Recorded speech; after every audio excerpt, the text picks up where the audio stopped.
In World War II, the F4U Corsair was one of the most advanced and deadly fighters of the conflict. But just a few years later, in the struggle for Korea, technology had improved by leaps and bounds. The Soviets now had the edge with their futuristic MiG-15, making the famous Corsair all but obsolete in a dogfight. But in this video, featuring in-depth looks at these aircraft and expert commentary, we will look at an incredible story of one American pilot who would go face-to-face with an entire flight of MiG-15s, and would actually go on to become the only Corsair pilot in history to shoot down a Soviet MiG fighter.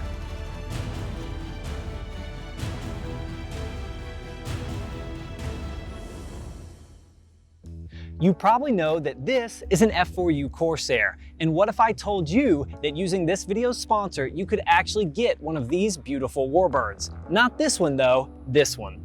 That's right, the incredible commentary that you're about to see was made possible by this video's sponsor, FMS Hobby. FMS makes beautiful RC products and especially scale military warbirds. For this specific video, they were kind enough to send me my own 1400mm F4U Corsair to show to you. And I've flown a few RC planes in my day, but I can tell you that this aircraft is by far the nicest and most detailed that I have ever seen. It was beautiful, fairly simple to assemble, and best of all, it was easy enough for a mediocre pilot like myself to fly. It even looked more incredible in the air than it did on the ground, and I had a blast flying it. My landing wasn't the smoothest, but I felt like my pilot could walk away from it, so it was good enough for me. So if this looks like something you'd enjoy, which you absolutely will, use the links below at the end of this video to check out FMS Hobby and support TJ3 History by grabbing one of their RC Warbirds. Thanks again to FMS, and without further ado, enjoy. It is September 10th of 1952. The Korean War rages on, and American forces try to take on the Soviets in the battle for this small Asian nation. In this conflict, one of the most important battlegrounds is in the air. With jet fighters now taking to the sky for both sides, the landscape of dogfights has changed forever. But that doesn't mean that the piston engine aircraft have been left behind. In fact, the F4U Corsair might actually be the most important aircraft that the United States used in this war. But its primary role would not be one of an air-to-air fighter, but of ground support. Now, you have to understand the role of the Corsair in the Korean War wasn't to go out and dogfight. The role of Corsair in the Korean War was ground attack. The same as the role of the Sky Raiders. The advantages that the Corsair had for its role was that it could hang around longer. It could stay on, it could stay on station. So a lot of times the Corsairs, if a jet was shot down or one of their other people shot down, they were able to hang around to protect them from the ground troops until a helicopter could come in and pick them up.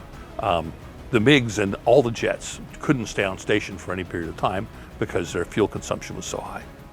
In the terrain of Korea, both sides quickly learned that this was not the traditional open battlefield that were common in the European theater. Instead, the earth here was covered in thick forest and mountains across vast areas of the battlefield. This led not only to hard fighting for the infantry, but it also meant that low-level ground support would be crucial in eliminating smaller objectives on the ground. Thus, U.S. forces would need a versatile fighter, likely carrier-based, that could come in for close air support. The F4U was the obvious choice for the job. You had an aircraft that could carry 2 1,000-pound bombs and 8 5-inch rockets. And if you really think about it, a destroyer at the time had 8 5-inch guns. So every Corsair carried 2,000-pound bombs and the equivalent of one broadside of a destroyer. So it was that ability to put that firepower on target which made the Corsair so useful in the Korean War. After its success in a similar role in the Pacific Campaign, the Corsair would be utilized once again and would exceed expectations.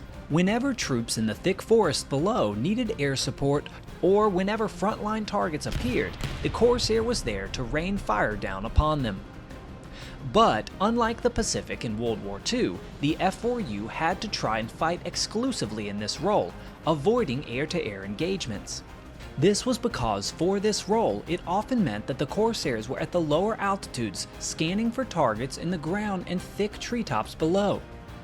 This left them both at a lower altitude and a lower speed, a sitting duck if they were engaged by enemy fighters. In addition, with the MiG-15 entering the fray, the Corsair was hopelessly outclassed in a dogfight, even if they were to meet at a level altitude. Well, I think the MiG definitely has speed and agility at the same time, whereas Corsair was an excellent aircraft, but if you were going to compare them speed to speed, turn to turn, it's not the same. I think that the MiG-15 has got more agility at speed than the Corsair does. The MiG is so fast that if it's coming up on the 6 on a Corsair, make a pass, could fly by, the Corsair would have almost no time to shoot, and certainly is not going to be able to keep up with the MiG. But even with this awareness, F4U pilots did still find themselves engaged by Soviet fighters, where they would be forced to do everything they could to try and survive. And this is exactly what would happen in this iconic battle. At approximately 1600 hours on this day, Captain Jesse Fulmer took off to lead one of the divisions of VMA 312, the famous checkerboards, in an assignment to attack North Korean troop concentrations near the city of Chinampo.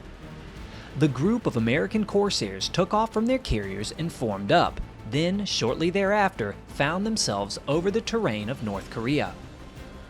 As was normal procedure, Fulmer and his wingman peeled off once they neared the target area and began to search for enemy troops. While they were patrolling and looking for targets near the coast, however, they were banking when Fulmer would catch a glimpse of 2 small dots in the sky above them, MiG-15s. It was a heart-wrenching sight. The advanced fighters appeared to already be in an attacking dive and would be opening up in just seconds. Fulmer immediately radioed to his wingman and steepened his turn, banking into the approaching MiGs. They immediately jettisoned all of their ordnance and prepared for a dogfight. In that moment, he spotted yet another 2 MiGs barreling right towards them. He continued turning as sharp as his F4U would allow, trying to get his nose at the attacking Soviets. But because of their high speed, Fulmer was unable to do so. By turning into them, however, he was able to cause the MiGs to overshoot, and their tracers flew above him as they made their pass. So if you had a MiG diving down on you, once you understood that you were getting shot at, you saw the tracers go by, you would break into the tracers. And he's going to overshoot because he's going so much faster. So the Corsair has the possibility to reverse real quick and get a snapshot, a quick shot on the MiG-15. After the MiGs just missed his Corsair, it was in that moment that Fulmer executed a flawless move. Instead of continuing his turn to the right and attempting to run from the engagement, he pushed his stick and rolled to the left, instead turning inside of the MiG.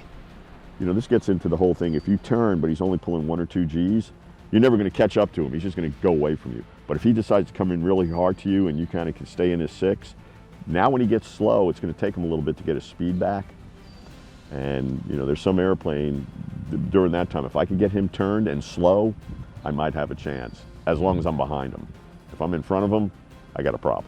Now, with the MiG-15's higher speed, had the Soviet pilot continued his momentum and simply climbed, there is a good chance that Fulmer would have never been able to get a shot. But instead, one of the young Soviets makes a crucial mistake. He attempts a climbing turn, trying to come back for a second pass on the Corsairs. With the lower speed, the F4U can easily outturn the MiG, however, and because of this, Captain Jesse Fulmer is given an opportunity. He lines up his sight in front of the MiG, making sure to lead him. He then pulls the trigger, unleashing a 5-second burst on the attacking Soviet aircraft. For just a brief moment, his tracers find home, lighting up the side of the MiG-15. Although it is a quick burst, it is more than enough. The fighter quickly begins to trail smoke and roll over. As Fulmer watched what happened next, the pilot could be seen ejecting out of the doomed aircraft, but he would actually burn up in his chute as he fell to the ground. The diving MiG-15 would shortly thereafter plummet into the waters below. This is a MiG-15, the same aircraft that Jesse Fulmar would have shot down in his famous Dogfight. And it is more advanced than the Corsair, but the Corsair is still a very aggressive and deadly dogfighter in the right hands. And we saw that on this day, because the MiG pilot chose to act in a way that exposed some of the weaknesses in comparison to the Corsair's strength, that the MiG-15, just because it was more advanced, would not always necessarily come out on top. It was an incredible underdog victory and a miracle, but there is no time for celebration. As miraculous as it was, the sky was still filled with Soviet pilots, and now that they had just watched one of their wingmen go down, they would surely be out for blood. A few moments later, Fulmar and his wingman resumed a defensive flying pattern, but they then spotted 4 more MiG-15s joining the dogfight. With 7 bogies now all around them, the engagement was now very lopsided and things were not looking good for the pair of American Corsairs. Once realizing the situation that they were in, Jesse Fulmar radioed that they should try and head for home. As they attempted to do this and returned to friendly lines, however, Fulmar saw tracers begin to fly around his fighter. At that instant, he felt a severe jolt and heard an explosion in his aircraft. His fighter had taken a direct hit and was quickly losing control. Recognizing that there was very little chance that he could make it back to the carrier, he then decided to bail out. He made sure to transmit the search and rescue distress signal and repeated his position over the radio. Then, Captain Jesse Fulmar leapt out of his F4U and pulled his chute. As he fell, he looked up and saw one of the MiG-15s still firing at his Corsair, tearing it apart. He would end up floating down to the sea below, watching from his parachute as his destroyed F4U would crash into the waters below, at which point the MiG-15s finally turned for home. It was an unbelievable engagement, but somehow he had avoided perishing with his fighter despite the incredible odds of this scenario.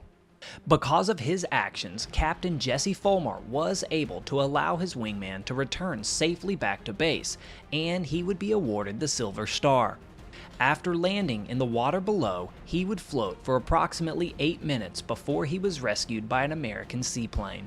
This would go on to be the only time in history that an F4U Corsair would take down a MiG-15 jet fighter. A big thank you to Commemorative Air Force Airbase Arizona and Airbase Georgia that provided in-depth interviews and support for this video. Check them out at the links below. Comment what story I should cover next, and please consider subscribing.